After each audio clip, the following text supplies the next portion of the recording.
guys, Patrick Hart here. Thanks for tuning in. Thanks for supporting us. Thanks for liking us and sharing our podcast. If you can continue to do that, I would be very personally appreciative and grateful for that. uNDeterred is a Dem-NPL podcast focused on getting local North Dakota Democratic news and interviews out to you, our constituents, our followers, our people out in North Dakota. So thank you for doing that. This week, you guys, our intro is really quick. We had a really long interview with a new best friend of mine, Jayme Davis. And because of that, we're cutting our intro and outro a little short. But I appreciate the time we did have together. Also, there is an overtime extended interview with Jayme Davis. Please check that out. We'll have more information after we talk. Without further ado, let me introduce you to my good friend, Jayme Davis. All right. Well, so tell me about your bills. You got 4 or 5 of them written down here? Yeah. Well, the ones that are still living are still alive or still going forward. So the first one that actually just got passed, I'll speak on that first, is our ICWA. So Indian Child Welfare Act is a federal law, and it's the golden standard for our children. Wasn't that long ago that it was a federal law to basically remove children from their families because they, for a variety of reasons I won't go into because I'll probably cry. But so this bill came up saying, no, you can no longer do that. There has to be, yes, there's, these issues still of, children being taken for a variety of reasons to this day. But there has to be a goal to reunite them with their family, or at the very least keep them within their people, sure, within their culture. And so that was up in the Supreme Court last session. So, and we say there's pillars of our sovereignty, and that is one big pillar of our sovereignty is our children. We don't have a future if we don't have our children, right? And that's in any society. And so that was up. And so my worry was, and all of our worries were, that if this pillar got taken down by the Supreme Court, we need something still here in North Dakota to make sure that it stays. And it was kind of a scary sell. Again, my first bill, it's huge. It was 14 pages. It creates its own kind of space in our century code. And some of the Democrats were like, are you sure you want to do this on? And I was like, I have no choice. Yeah. I have no choice. I literally have to do this. I have to try. And so we did it. Thankfully, the Senate, Kathy Hogan, Senator Judy Lee, who's Republican, those were the 2 huge advocates that really helped me to get it through last session. Of course, my brother Scott Davis, who was Indian Affairs Commissioner at the time, or earlier, was a lobbyist then. And so, we really worked hard. But then because we were able to do it so quickly at the very end of session, there were some things that didn't get quite in there. Some just grammar errors, things like that. So now I have House Bill 1564, which is the fix. Okay. And so there's quite a few little things in there, but then it also, since thankfully the Supreme Court upheld it, but they also strengthened it. And so, we just want to match that now. We're like, okay, this happened at the federal level, so we can add it to our state level. And so far so good. It had a few amendments. It passed the House and went to the Senate. There was a few small amendments that made it there. They passed it yesterday, 47-0. So I am so thankful. And so now it'll come back to the House to concur. And then once that's done, hopefully no hiccups there, it will go to the governor for a signature. So can I ask an in the weeds question about crossover and conference committee? Yeah. How much of a change does the other house or the other side of the aisle, the Senate, if they make any changes, does it have to go to a conference committee? No, they can just concur. Okay. If our side or their side doesn't concur with it, then it goes to conference committee. any changes, kick it to conference committee? Okay, there's not like a friendly amendment and they're like, No. this is okay. We don't need to see it again. No, it doesn't have to go to the conference committee. We just did this today, and that's how I know this Okay. is the Speaker of the House kind of reminded all of us. He's like, for the newbies, I'm like, well, I'm not new, but I still need to know this. Yeah. If they, because I think there's like 4 or 5 that were concurrent. And so they amended it over on the Senate side, came back to the House. And, if the bill sponsor is okay with it and nobody has any questions, nobody wants to bring it off the calendar, everybody just agrees to it, it's done. It's done. It goes through. But if somebody says, no, I want this comma right there, they can pull it. So. And let me tell you how much I love Robert's Rules of Order. It's the best in my book. Yeah, I still have yet to like really get into that. No, I absolutely hate it. Like, let's please abolish that as soon as we can. Well, congratulations on your big pass. Thank you. I was going to say that's 10 out of 10, but really it's 47. 47 to 0. Yeah. I like that. I could be better at dad jokes. I love dad jokes. I'm one of those people that will laugh at those crazy dad jokes. But yeah, the next one, I think that passed and is again kind of the same scenario as the ICWA fix is House Bill 1563, and that's my tribal land taxation study. Okay. So this one came during the property tax ish, kind of on the election. And a friend of mine who is also a colleague of mine, brilliant person, does policy and research for a living. She came up and she's like, I'm going to vote for this, Jayme. I'm like, what? Why are you going to vote for this? And she's like, because I live within the reservation boundaries. Oh. But I live on state fee land within reservation boundaries, and I pay taxes, but I don't receive any of the benefits because all the benefits that she receives come from our tribe. Sure. So I was like, what? I didn't. Okay. So then I started to ask more people around, and they're like, yeah, I do the same thing. I don't get any of the benefits. So then, come this time, I'm like, I want to figure this out. How many people are paying taxes that don't receive any of the benefits? Sure. I don't know what's going to come of it. It just feels like the first step, right? So that's the study.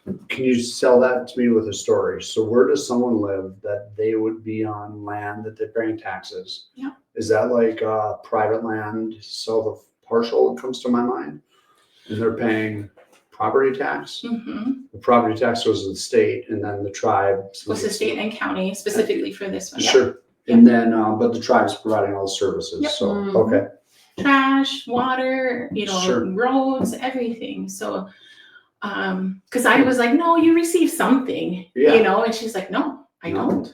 And so then I asked others that, somewhat same scenario. And they're like, yeah, I've just been always putting it in and saying, well, it's for the good, better of the people, which is great, right? Yeah. I wish so many others would be so selfless, but so that's where that came from. And now we just it has to cross over because they made a small amendment for these studies. And again, the little changes in this one was shall consider to study, that fun stuff. Yeah. So they put consider in there because I wanted a shall study, because last session I went through this whole big thing and I was like, all right, it got picked. All right, it went through. They're like, no, hold on, girl. It still needs to be picked by the committee. I'm like, what? So there I am, like praying, oh God, it's going to be picked. Like, no, it didn't get picked. Yeah. I went through this whole thing and it ends up being, in the hands of 6 people. Sure. I was like, that is not right. So I learned my lesson, but they changed the language to shall study. Ooh. Or shall consider. So I'm still because they might not study it then. Yeah, well, no, they might not. They won't pick it. But my strategy is, and maybe I shouldn't be telling this, but again, I kind of am. I can't lie. I cannot tell the truth to a fault some days. I swear to God, I should keep my mouth shut. But for the betterment of education, my strategy with this is, so we have the Indian Affairs Tribal State Relations Committee, right? And it only happens during the interim session. Okay. We don't have, it's not a committee during session, right? Sure. And last interim, they had no studies. They had, so they were going to each tribe, kind of doing their thing, trying to, get some information from each tribe. But being on Human Services Committee and the Juvenile Justice Committee last session, like we had some like major things to study. I'm like, tribal state relations should have things to study. There's enough, believe me. So with this, I'm going to advocate that it be a study that goes to the Tribal State Relations Committee. So that, not that they have something to do, but it's important. It's still important work. So there's that, and I'll jump to, Well, as I say, maybe if there's not a lot on our plate, on their plate, then they can really dedicate the time and resources into it instead of a different committee studying that along with a slew of others. Exactly. And we know, again, and that's the other thing too, like we know ourselves better than anybody else. And, when it comes to federal law, state law, because that was the other thing they were trying to amend it to say, well, we'll make the definition this, and I'm like, no, I don't want anything specific in this because I want to see what's out there. And so I want to leave it open and see what's going on. Because if I close those parameters and I find something, I can't study it. So won that battle, but then they do the shall study or shall consider. So there's that one, and that will lead me to the House bill, which I'm a co-sponsor on. And that's the MMIP Task Force House Bill 1199. Okay. So that is Dawson Hawley is the primary sponsor, and I'm co-sponsor. There's a whole reason behind that. I can explain that afterwards too, if you like. But that's another one that there's a study attached to that. And so I intentionally did these things in strategy that hopefully after session we'll have at least 2 bills within the Tribal State Relations Committee to work on. Great. One MMIP and one the taxation of land. So, but it all leads up to these 6 people deciding to select them. Yeah. Which drives me nuts. But we'll see what happens. How do you feel? So this is your second session, and then help me out because I'm kind of like making notes and I think of things. Are you going to have to run 3 cycles in a row? Yes. There's a lot of Democrats that got that, I'll say, short end of the stick. I mean, that's a lot of work. It is. I'm really looking forward to not running for a session because we had to run, got a district, did a district again. And so this is like the legit time when we're actually supposed to run again. So if and when we get elected this time around, we'll actually be elected for 4 years. So that would be nice. And I can breathe for 2 sessions and not have to hustle. But at the same time, I'm just looking forward to that and seeing what that experience is like.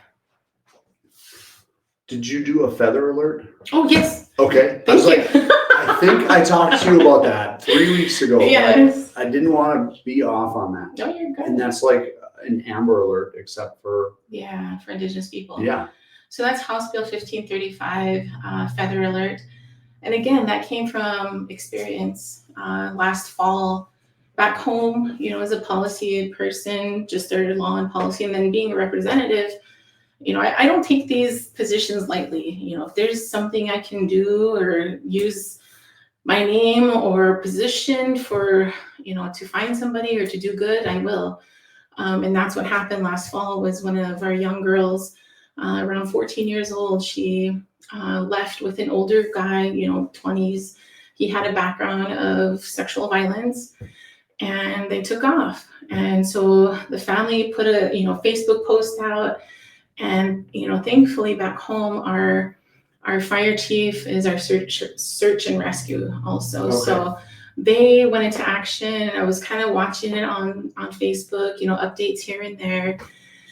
And then it just started to get dark out and cold. And I just thought of her and I thought, because they still didn't know, there was some people were saying, well, they're running, they're going to Minnesota. No, they're running, they're going to Canada because our tribe is, 10, 15 miles from the Canada border. Right. So, and so we're like, yeah.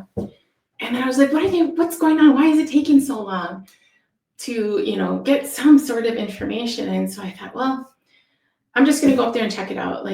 And when I say up there, I mean in Termonde, you go and it's just thick woods. And of course, we're right next to the Canada border, so there's no Wi-Fi, very little cell service.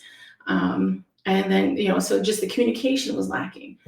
And I got to the headquarters, which was right by the lake, and they were saying this is the last place that she was seen was in this area. So that's why we're here.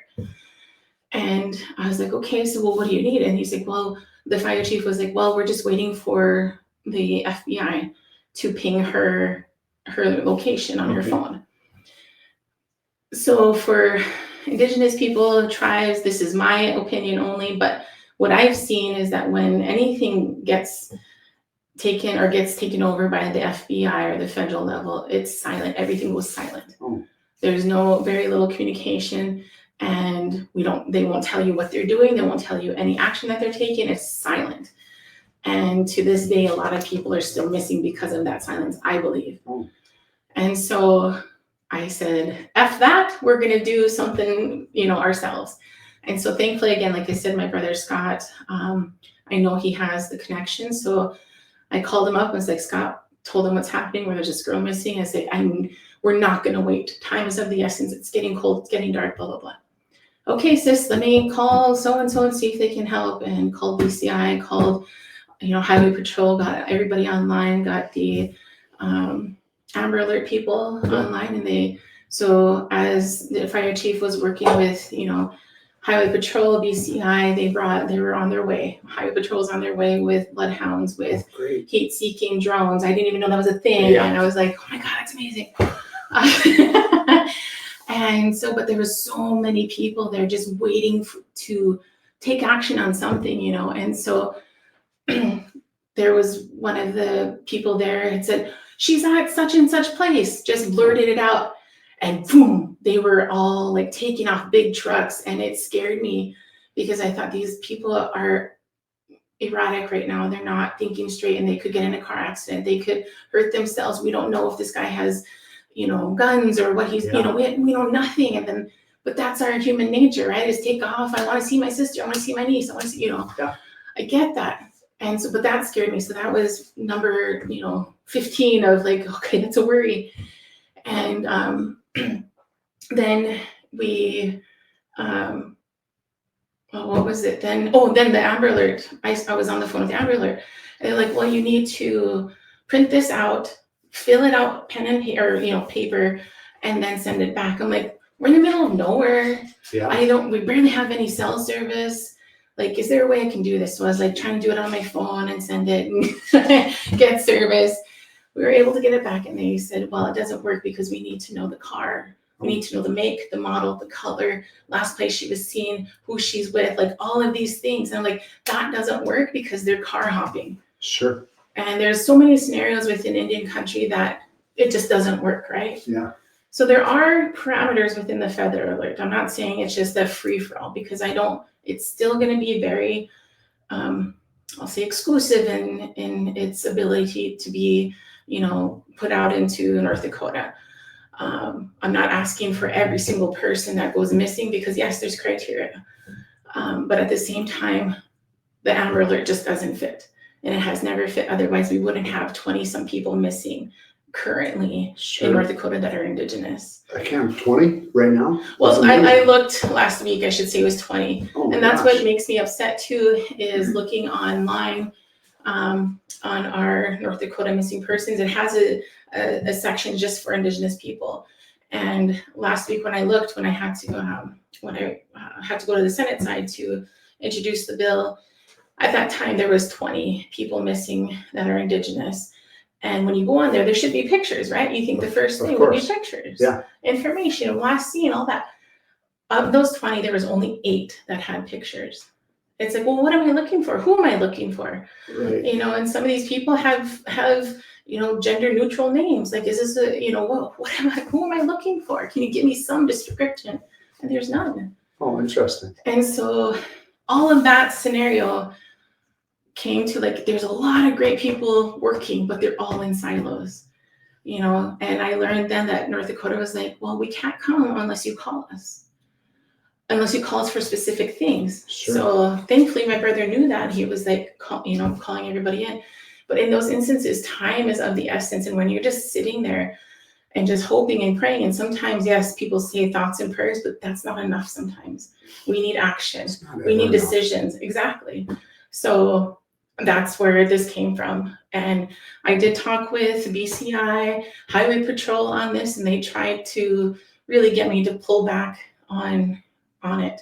They said, well, we're actually working on revamping Silver Alert and Amber Alert. Let's try and just put it in there. I'm like, no, until these numbers start dropping and our people are taken, seriously and we go missing, until those faces are on TV and newspapers and wherever everywhere else that non-natives are, this is staying. Sure. I will not, like I said, when we were talking about earlier about getting upset, that's when I got upset. Like, push me to that. I can be very stern. Yeah. And that was one of the times where, like, you are not going to talk me out of this. Either you're for it or against it, but just tell me what you are. And they said, well, we're neutral. And then they go up and say some things that weren't so great, but thankfully our legislature does see, majority of it does see how necessary this is. And so far, so good. That passed? It's in the Senate side right now. Okay. It's in the Senate Judiciary, or Senate, they changed it from Judiciary. I can't remember where it's at right now, but again, I haven't heard anybody saying like this isn't going to pass. So, and I keep up on like, Senator, do you have any questions? And maybe they're saying just no, I'm fine, just to get me out of their hair. But at the same time, I really feel like they see it and they understand it, and I have no doubt that it's going to pass. Did they find her? Knock on wood. They did. Yes. Okay, great. I'm sorry. I should say that. Yes. They did find her. It was thanks to the, big thanks to the state and the heat-seeking drones and the state radio. Okay. Yeah. So it was all because of North Dakota and our collaboration. And that's what this is about, is making sure we have that collaboration instead of these silos. And this matches why I did these. Like, this is the Feather Alert really matches with the MMIP task force. So again, there's that strategy of like, okay, the task force is making sure everybody is working together. The Feather Alert is going to make sure that they are communicating. Sure. And so the task force also has that study of like, okay, we're going to make sure that everything that is out there is working in concert in the best possible way. If not, let's fill those gaps. So again, strategy. Well, and I'll say it pretty much every podcast, your bills are designed to help people. Yeah. Like all 1,000%. There's no other reason for me to be here. Reoccurring thing. It's not about rhubarb. No, although that's being the state weed or plant or whatever it is. I don't know. No, this is, I mean, for those that have that luxury, that, privilege to kind of bring the things, that's great for you. I'm here, I'm away from my family, I'm away from my job. I'm going to make dang sure it's worth my time. Yeah. And there's so much in Indian country, specifically in this state, that needs to be done. And I'm here for a reason. I'm not going to waste my time. And so this is what comes. If I'm not going to make bills just to make bills either. Like, if I have one bill next session, that's it. Yeah. I don't need to, put my energy towards things that I don't feel like fulfills me or fulfills what's lacking out there.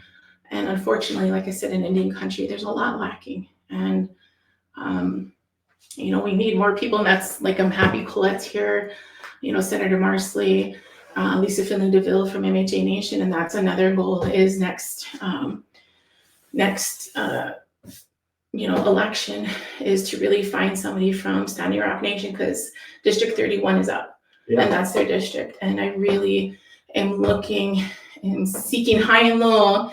So if you're out there and you want to run in District 31, and you're, Standing Rock, or just have, that passion and that care for our people, like, I'm looking to find that person to run. Sure. And so we'll have all of the nations that, except for, of course, Sisseton, but right now that's the goal, is to have each of the big nations that are here within the shared geography with North Dakota to have representation in the legislature. If you find someone to run, I will make their first donation. Oh, you hear that? I got number one. All right, thank you. My wife has tried to change my ActBlue password before, so I can't do all these donations. So hey, I'm going to pivot you really quick. Sure. National. is our favorite thing to talk about, Oh, okay. Alice. All right. I'm not so much worried about national, but what about the effects that the budget, Doge, cost cutting, contract cutting? What impact is that having on, the tribal governments? What are you guys seeing? Well, that's the big thing, right? Because tribal state relations is one thing, but it's a pretty new concept in a sense, because it's always been tribal federal relations. And so, we had the reason, and that's one thing I like to ask people when I do presentations is like, how many of you here have treaty obligations? And everyone's looking around, looking at the natives, like, of course, natives will, yeah, we do. But it's like, no, every single person in this room, every single person in this land has treaty obligations. And so that's where I like to start from, because they need to understand that you have this big, beautiful place called Bismarck, North Dakota for a reason. You have this place called North Dakota for a reason. And there's obligations to that, whether you want to acknowledge that or not. And so, so we're constantly trying to hold the federal government to their obligations. And part of that is, yes, education, infrastructure, healthcare. Like, those aren't things that are free for us. We're paying for it every day through, what we have here. And so, and resources, as far as like timber, water, all these things are rights that we've obligated the United States. So, that's new for a lot of people, but it's what we grew up with, learning that's why this place will always be home, no matter where we're at, is because this has always been our home. And so when you talk about the federal level, having worked there, and like I said, that's where I see where we can definitely exercise our sovereignty a lot more. It had a direct impact, and it scared me. And that's one thing that even before, like when, this administration got elected, I reached out to our Democratic leadership. I'm like, what are we going to do when he starts cutting? Yeah. And nothing. I heard nothing. Same thing when I got in the Senate. I'm like, okay, well, here we go. He's taking the oath of office, and next minute is, we don't know what's coming.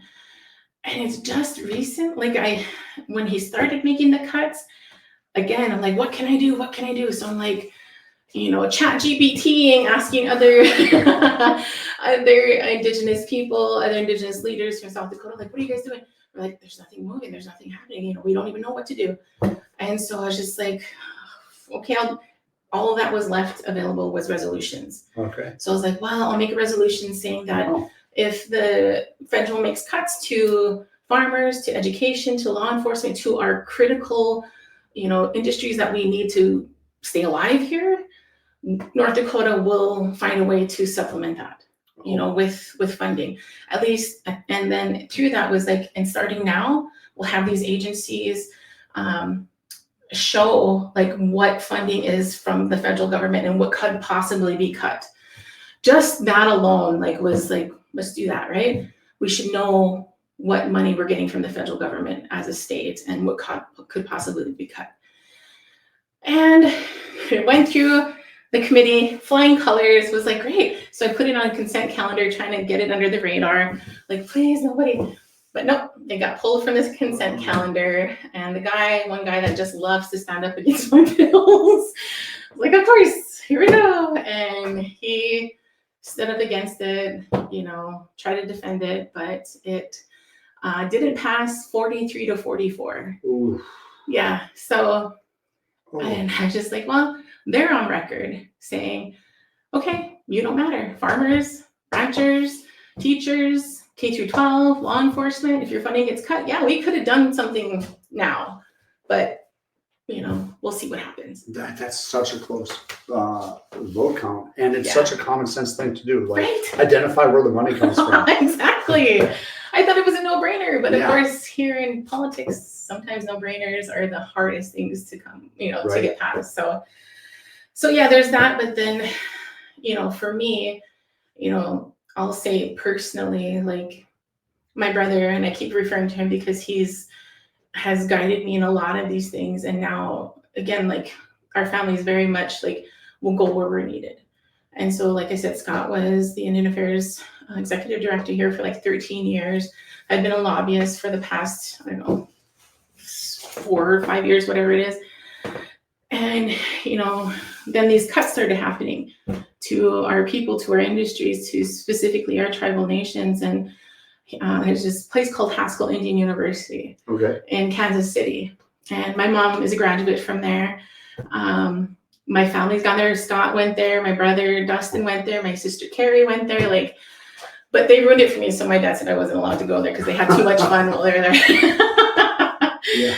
Yeah. So I went to University of Mary. No, but so they got a funding cut and they had to, I think they lost like 37 of their staff and instructors, which basically you might as well close your doors, right? Sure. Sure. Oh my gosh. Yeah, and then there's another one called SIPI, which is down further, same thing. They got their funding cut. Then back home, like friends, family, like my job is done. I lost my job. They closed down on my job, you know. And these are like really, you know, we need them because we're already having a tough time trying to fill our positions in the first place. 2, we grow our own. We have our tribal colleges there. And it really impacted our school system and some of our teachers, some of our, you know, therapists that we really need, that we can't find anywhere else, that don't want to come to the center of North America right. for a job. So it's just like, you're really cutting us off at the knees here. And so Scott was just, he had the opportunity, you know, he worked really closely with Governor Doug Burgum here, and who is now the Secretary of Interior. And he's like, Scott, we need you. There's nobody else. And it took him a long time. It's, you know, to make that decision because it's a sacrifice for him. He loves what he does. He has a beautiful family here, but he also saw what's happening, and it's not in us to not do something. And so he left last Wednesday to start his job out there as the really? Yeah, the Assistant Secretary of Interior. And I don't know when this is going to air, but it can't air till next week. No, Monday, Tuesday. Okay, cool. No kidding, huh? Yeah. Oh my gosh. So he's basically head of Bureau of Indian Affairs, and you know, I've talked with him. We're really close, and he feels the weight of that job, that position.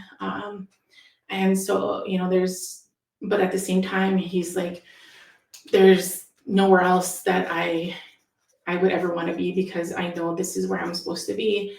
And, you know, there's a lot of really great people out here. Yes, it's under the umbrella of maybe somebody we don't agree with, but at the same time, the work is calling you there. And so he was really instrumental in getting the jobs back at Haskell and SIPI. Granted, it wasn't 100%, but slowly working at that. Bureau of Indian Education is under him. So there's a lot of things that, you know, that I'm hopeful for because he's there. A lot of people see him as, oh, he's a Republican, Native Republican, you know, and I don't like, honestly, I'm not a huge fan of Democrat or Republican, because for Indigenous people, we don't have that luxury. We don't have that privilege to choose a side. We need every single side to work with us, to care for us, to care about us, to care about our well-being. And so we go where we're called to, and that's what he's doing. And so when you talk about the federal level, like, it really hits home on the personal side of, you know, Belcourt, North Dakota, Turtle Mountain Indian Reservation, but also like my brother's there. And I'm sorry,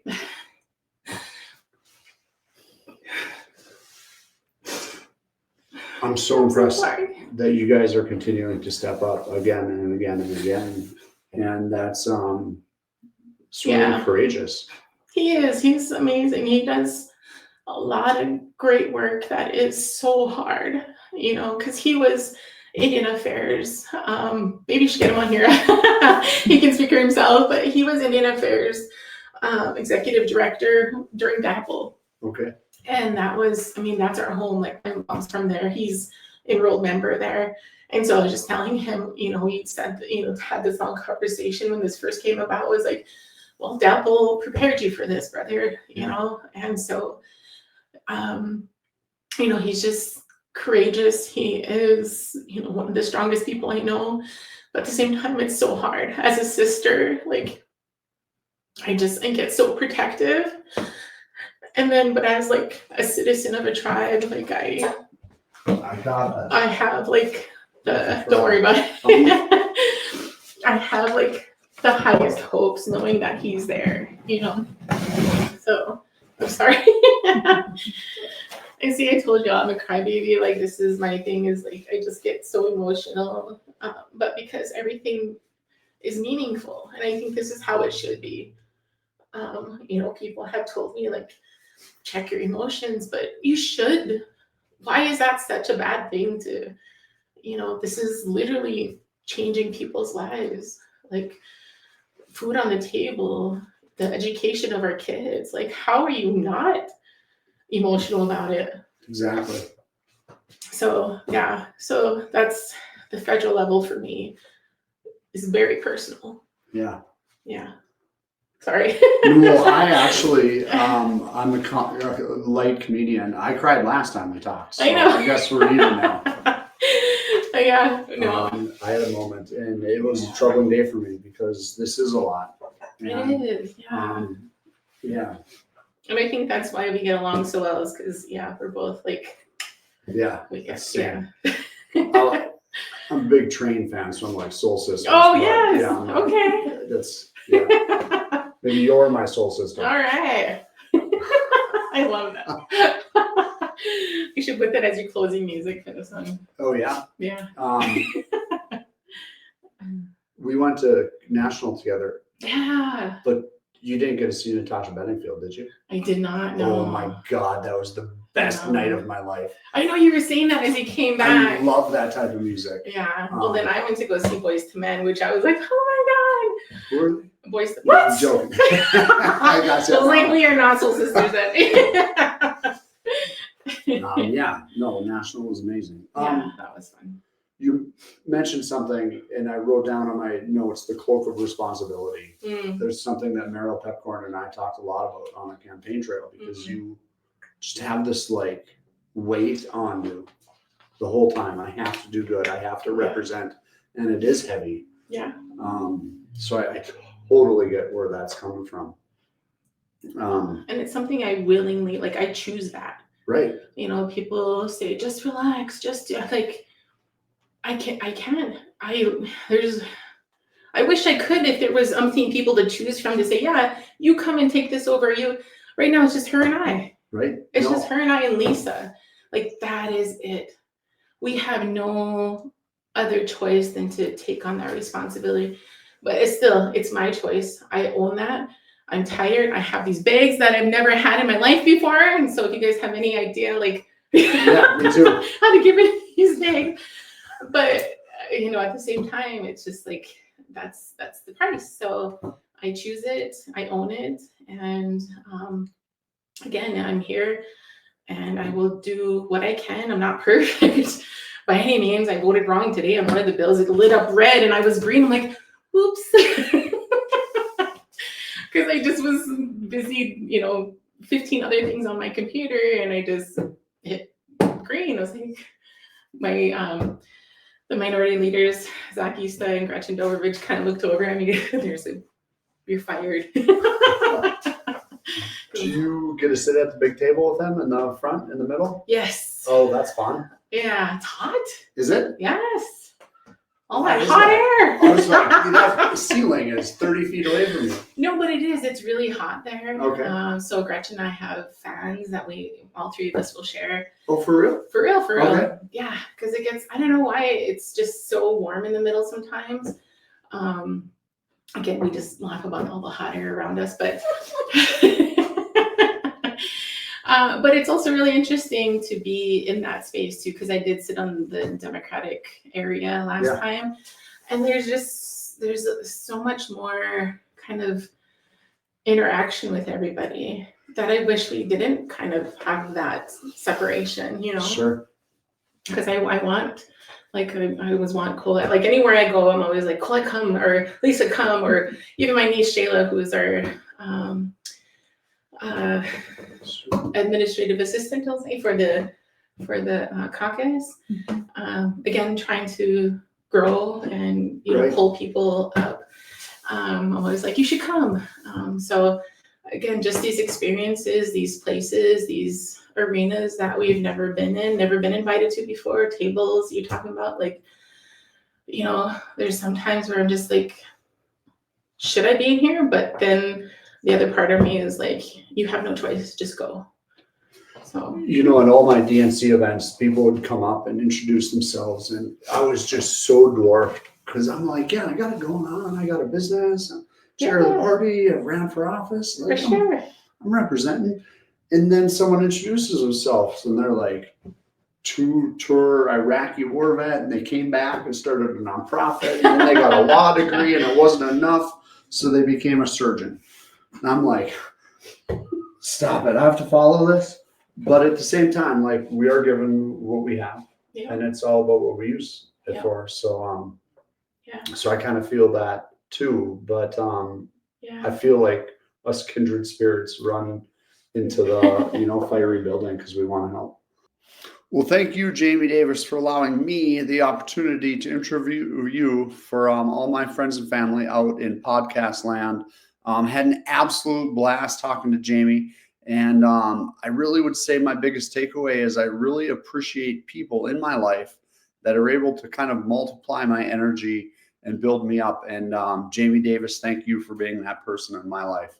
I hope everyone out there can find that person, because sometimes this is daunting on your own. So you got to surround yourself with successful people that build you up, not break you down. With that, you guys, we do have an extra overtime clip with Jayme Davis. Please stay tuned to that. That'll be released in upcoming days. And keep fighting the good fight. I appreciate you. And thanks for watching and for sharing.